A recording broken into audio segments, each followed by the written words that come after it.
Baik, selamat malam warga masyarakat Kabupaten Belu. Salam jumpa dengan saya Vicky Nahak, mengudara kembali di grup politik Belu News pada malam hari ini. Berita malam ini juga masih termasuk berita-berita terkait dengan tenaga kontrak daerah Kabupaten Belu. Tapi sebelum saya memulai live saya ingin menyapa sobat-sobat saya. Dari yang paling jauh, malam ini saya menyapa saudara saya Petrus Tiu yang ada di Halelulik. Saya mau menyapa saudara saya Anus Keru yang ada di Haliwen, yang malam ini beraktivitas dengan kebiasaan dia. Saya juga menyapa di depan bandara ada dua saudara saya, ada Maun Amanu dan saudara saya Kasmiru.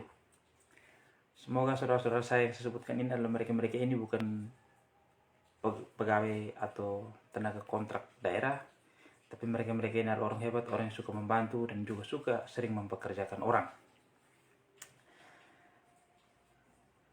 Berapa hari yang lalu saya sempat berbicara tentang terkait dengan pemberhentian Teko yang akan berakhir pada tanggal 31 Desember. Ketika saya live itu habis, ada oknum-oknum baik itu yang asli maupun yang palsu bilang itu bukan hak kamu, itu ranahnya pemerintah. Betul, saya tidak mengintervensi karena itu memang ranahnya pemerintah. Tapi di sini saya hanya mau menjelaskan kepada saudara-saudara sekalian, berdasarkan berita yang ditulis Raja Wali News tanggal 15 Desember, pernyataan dari wakil ketua DPRD Kabupaten Belu jelas tidak ada dari DPR mempermasalahkan terkait dengan tenaga Teko hari ini. Artinya DPR tetap peduli dengan nasib tenaga kontrak daerah yang ada di Kabupaten Belu dan dananya tidak dikurang. Terus kita yang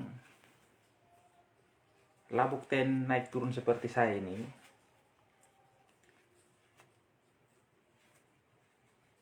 komentar di luar nalar itu ini saya mempertanyakan kali lalu.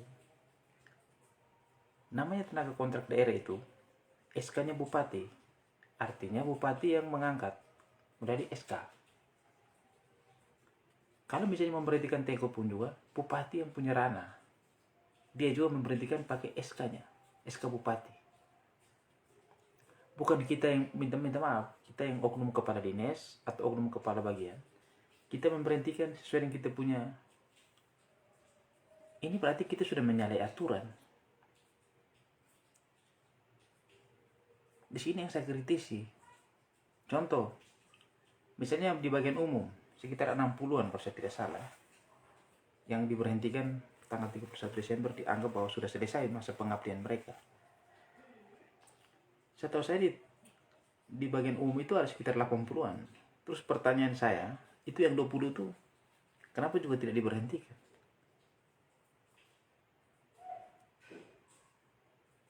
Kalau memang mereka semua itu Teko daerah yang ada di Kabupaten Belu itu, artinya kalau mau diberhentikan per 31 Desember sesuai dengan kontrak kerja, kenapa tidak diberhentikan semua tanggal 31 Desember? Kenapa ini 60 selesai, terus yang 20 masih tetap di situ? Ada apa sebenarnya? Apakah mereka tiba-tiba langsung diperpanjang SK-nya? Ini juga mohon penjelasan.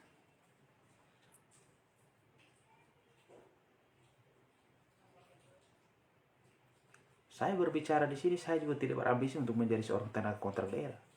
Tapi saya berbicara hanya untuk kepentingan saudara-saudara saya.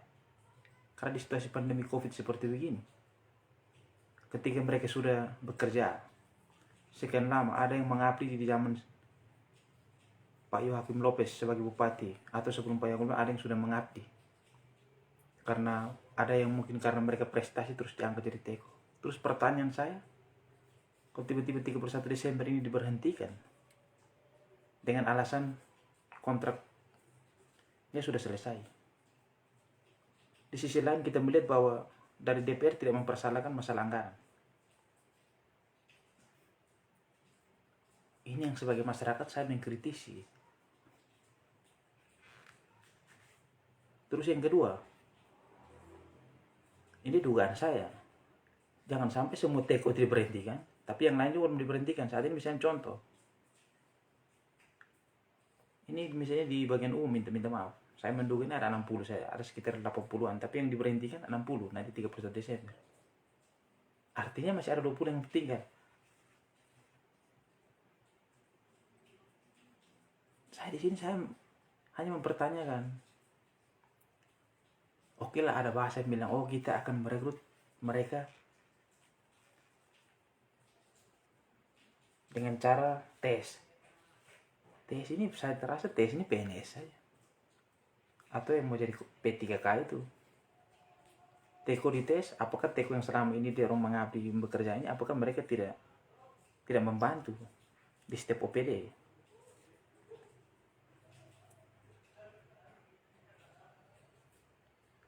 Terus yang kedua, kalau misalnya 31 Desember ini mereka diberhentikan semua, terus tiba-tiba ada ini perekrutan tenaga kontrak. Saya menduga jangan sampai ini diberhentikan, nanti diganti orang baru, akan terjadi permasalahan besar. Dasar mereka mau diberhentikan dan terus diganti orang baru itu dasarnya apa? Selama mereka bekerja ini apakah mereka tidak profesional? Kalau sekiranya mereka bekerja tidak sesuai dengan tupoksi, apakah tidak ada teguran berupa lisan maupun tulisan?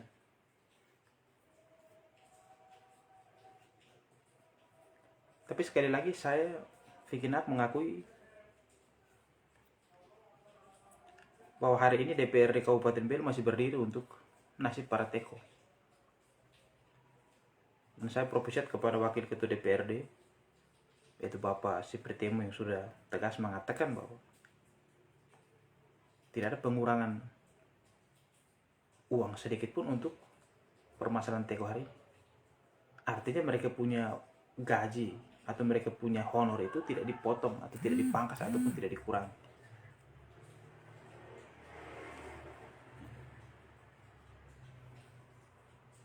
Kita jangan karena ini minta maaf. Ini saya percaya bahwa seorang bupati hari ini, pemimpin hari ini adalah pemimpin yang bijaksana, pemimpin yang tidak dengar kiri kanan ya. Saya percaya bahwa pemimpin hari ini pemimpin yang luar biasa. Ya. Saya menyatakan bahwa pemimpin hari ini pemimpin luar biasa. Karena pemimpin tidak senang dengar kiri, dengar kanan, tidak. Pemimpin yang lurus.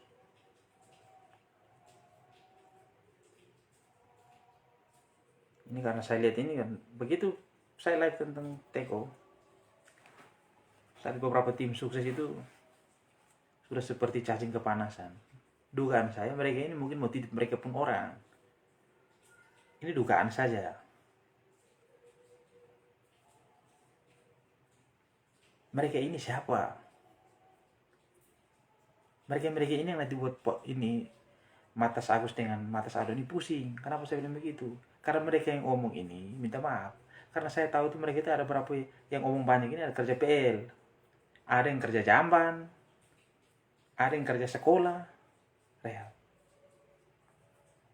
Terus sekarang mereka ngotot lagi masalah teko, jangan sampai mereka juga mau titip, dugaan saya.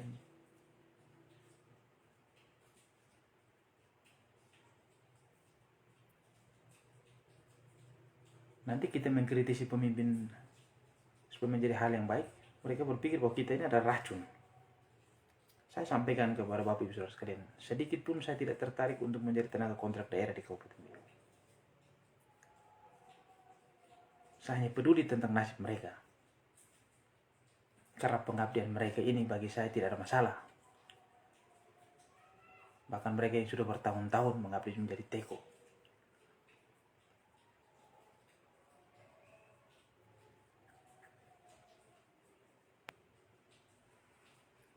Bapak Ibu saudara sekalian, kalau kami yang bersuara mengkritisi terkait dengan teko ini, dianggap kami sebagai penjual sayur itu, mungkin saya mau sampaikan kepada orang yang ngomong itu, mungkin sudah sepantasnya dia belajar tentang etika di usia-usianya yang sudah menopause. Kalau perempuan itu kan menopause,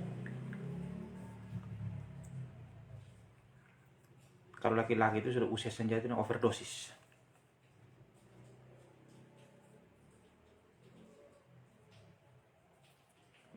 Masa kita bicara tentang teko yang diberhentikan, tidak, oh ya ngomong teko jual sayur. Hai, seperti orang jual sayur. Masih mending kita jual sayur daripada kita seorang laki-laki. Kalau kita tidur saja dalam rumah, atap yang kita tidur terus kalau perempuan yang kasih makan kita, saya pikir ini malu. Biar saya miskin pengemis, tapi saya yang memberikan makan kepada perempuan.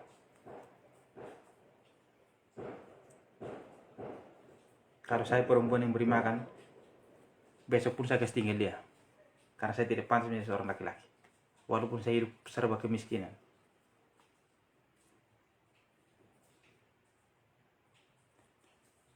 Sekali lagi saya proposal kepada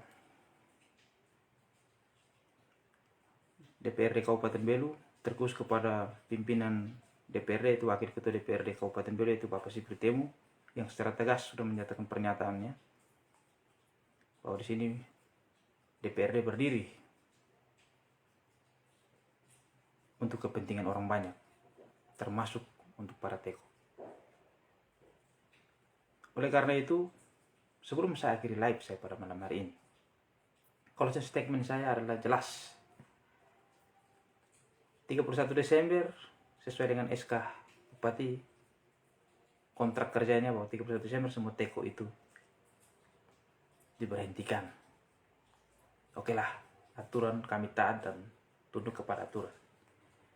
Saya mengharapkan apabila ada perekrutan teko lagi di tahun 2022, saya hanya menyampaikan kepada pemerintah hari ini bahwa tidak ada alasan untuk mereka-mereka itu tidak dipekerjakan lagi. Kalau sampai mereka-mereka itu tidak dipekerjakan lagi dan digantikan dengan orang yang baru datang lagi belajar misalnya, saya pikir akan setiap hari akan masukkan surat di Polres Belu untuk aksi jalanan akan saya tempuh dan saya berdiri untuk para teman-teman teko itu. Dan sekali lagi saya menyampaikan kepada bagian umum, karena saya menduga di bagian umum itu ada sekitar 80-an tenaga kontrak daerah. Tapi kenapa yang keluar surat oleh kabaknya ketika cuma 60-an? Yang 20 orang itu kenapa? Sekiranya dengan sesuai dengan SK Bupati 31 Desember semua selesai. Ini mohon untuk transparansinya. Oleh karena itu dari sudut Kota Belu saya Vicky Nahar mengakhiri live saya. Semoga Bapak Ibu Saudara sekalian dalam keadaan sehat selalu. Mari kita bergandeng tangan supaya kita menyambut pesta kelahiran Yesus ini dengan hati yang damai, agar 2022 kita memasuki tahun yang penuh berkat bagi masyarakat Kabupaten Belu, bagi semua yang menghuni di Rai Belu ini. Salam hormat dari saya. Inilah saya Vicky Nahar. Selamat malam.